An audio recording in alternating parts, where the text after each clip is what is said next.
Une femme entre deux mondes, on pourrait croire que c'est la vie de beaucoup de femmes.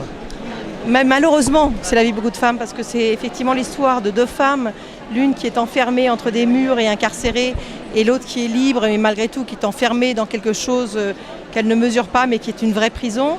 Et malheureusement, je crains que beaucoup de femmes effectivement soient entre des barreaux réels ou imaginaires, mais effectivement qui vivent sur des secrets et sur des choses douloureuses qu'elles ne mesurent pas mais avec lesquelles elles vivent mal.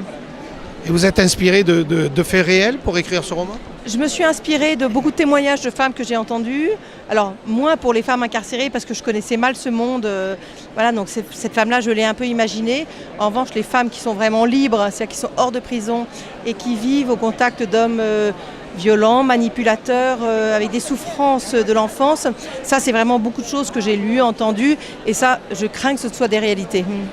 Beaucoup plus courant que les femmes derrière les barreaux. Ce sont des barreaux virtuels, mais ce sont des barreaux. Exactement, ce sont des barreaux virtuels et des barreaux que les femmes ne comprennent pas. Et c'est pour ça qu'elles vivent avec des années de souffrance, en acceptant des choses violentes. Elles ne comprennent pas pourquoi elles acceptent cette violence-là, pourquoi elles acceptent d'être dénigrées, malmenées, alors qu'effectivement, leur histoire, qu'elles ne mesurent pas totalement, explique ces souffrances-là et cet enfermement-là qu'elles acceptent.